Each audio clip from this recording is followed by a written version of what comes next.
Every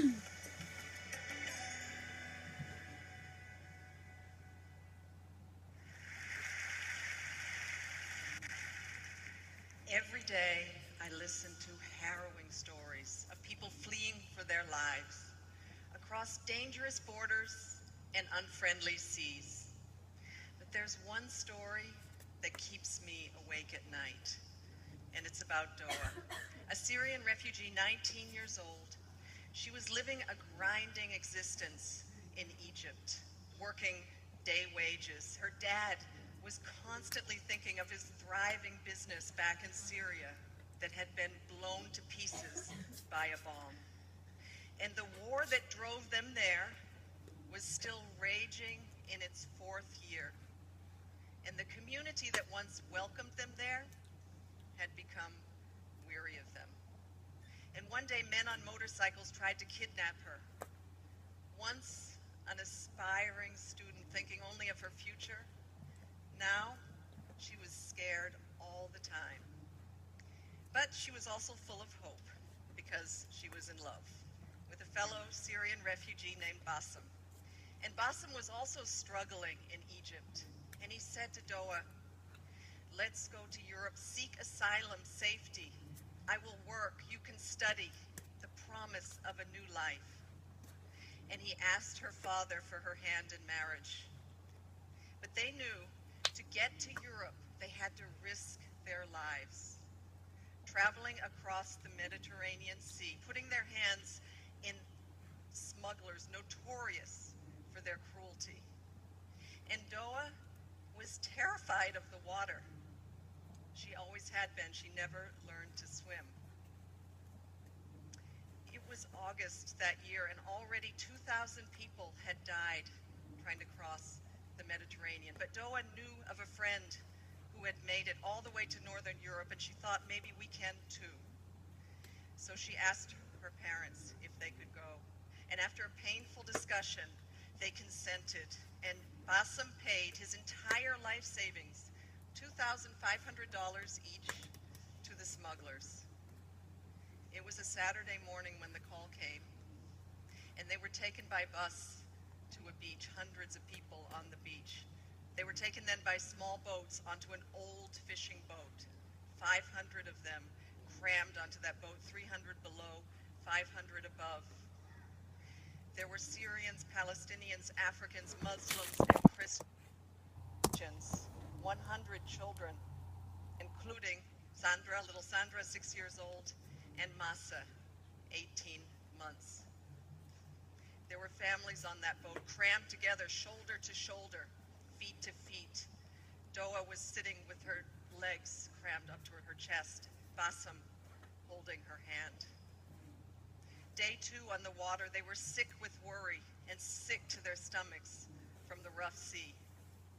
Day 3, Doa had a premonition, and she said to Bassem, "I fear we're not going to make it. I fear the boat is going to sink." And Bassem said to her, "Please be patient. We will make it to Sweden. We will get married, and we will have a future." Day 4, the passengers were getting agitated.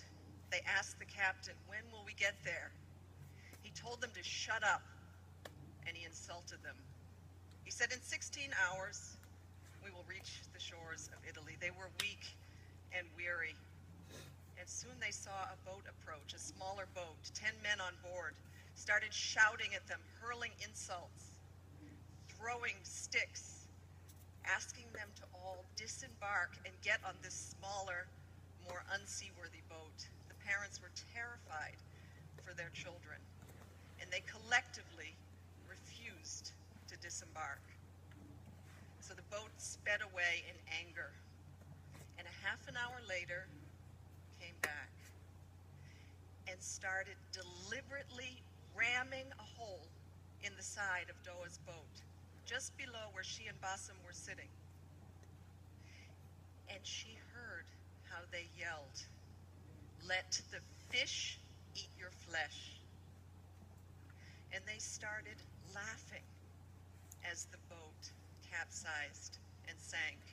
The 300 people below deck were doomed. Doa was holding onto the side of the boat as it sank and watched in horror as a small child was cut to pieces by the propeller. Bassem said to her, "Please let go or you'll be swept in and the propeller will kill you too." And remember, she can't swim. But she let go and she started moving her arms and her legs thinking this is swimming, and miraculously, Bassem found a life ring. It was one of those child's rings that used to play in swimming pools and on calm seas. And Doa climbed onto the ring, her arms and her legs dangling by the side.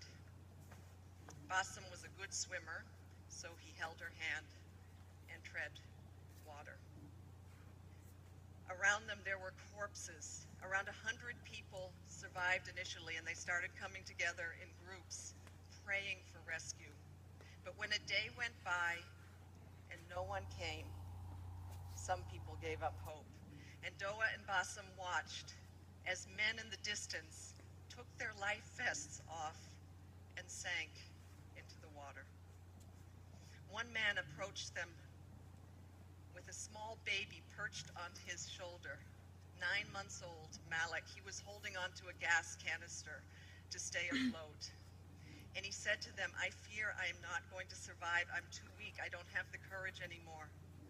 And he handed little Malik over to Bassem and to Doa, and they perched her onto the life ring. So now they were three, Doa, Bassem, and little Malik.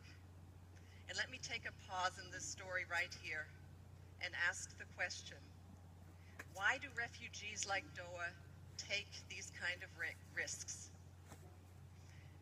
Millions of refugees are living in exile, in limbo. They're living in countries from a war that has been raging for 4 years. Even if they wanted to return, they can't. Their homes, their businesses, their towns, and their cities have been completely destroyed. This is a UNESCO World Heritage City, Homs, in Syria. So people continue to flee into neighboring countries. And we build refugee camps for them in the desert. Hundreds of thousands of people live in camps like these, and thousands more, millions, live in towns and cities. And the communities, the neighboring countries that once welcomed them with open arms and hearts are overwhelmed. There's simply not enough schools, water systems, sanitation. Even rich European countries could never handle such an influx without massive investment. The Syria war has driven almost 4 million people over the borders, but over 7 million people are on the run inside the country. That means that over half the Syrian population has been forced to flee. And back to those neighboring countries hosting so many, they feel that the richer world has done too little to support them. And days have turned into months, months into years. A refugee's stay is supposed to be temporary. Back to Doa and Bassem in the water. It was their second day, and Bassem was getting very weak. And now it was Doa's turn to say to Bassem, "My love, please hold on to hope, to our future. We will make it." And he said to her, "I'm sorry, my love, that I put you in this situation. I have never loved anyone as much as I love you." And he released himself into the water. And Doa watched as the love of her life drowned before her eyes. Later that day, a mother came up to Doa with her small 18-month-old daughter, Masa. This was the little girl I showed you in the picture earlier with the life vests. Her older sister, Sandra, had just drowned, and her mother knew she had to do everything in her power to save her daughter. And she said to Doa, "Please take this child. Let her be part of you. I will not survive. And then she went away and drowned. So Doa, the 19-year-old refugee who was terrified of the water, who couldn't swim, found herself in charge of two little baby kids. And they were thirsty, and they were hungry, and they were agitated. And she tried her best to amuse them, to sing to them, to say words to them from the Quran. Around them, the bodies were bloating and turning black. The sun was blazing during the day. At night, there was a cold moon and fog. It was very frightening. And the fourth day in the water, this is how Doa probably looked on the ring with her two children. A woman came on the fourth day and approached her and asked her to take another child, a little boy, just 4 years old. When Doa took the little boy and the mother drowned, she said to the sobbing child, "She just went away to find you water and food." But his heart soon stopped, and Doa had to release the little boy into the water. Later that day, she looked up into the sky with hope, because she saw two planes crossing in the sky, and she waved her arms, hoping they would see her, but the planes were soon gone. But that afternoon, as the sun was going down, she saw a boat, a merchant vessel, and she said, "Please, God, let them rescue me." She waved her arms, and she felt like she shouted for about 2 hours, and it had become dark. But finally, the searchlights found her, and they extended a rope, astonished to see a woman clutching onto two babies. They pulled them onto the boat. They got oxygen and blankets, and a Greek helicopter came to pick them up and take them to the island of Crete. But Doa looked down and asked, "What of Malik?" And they told her the little baby did not survive. She drew her last breath in the boat's clinic. But Doa was sure that as they had been pulled up onto the rescue boat, that little baby girl had been smiling. Only 11 people survived that wreck of the 500.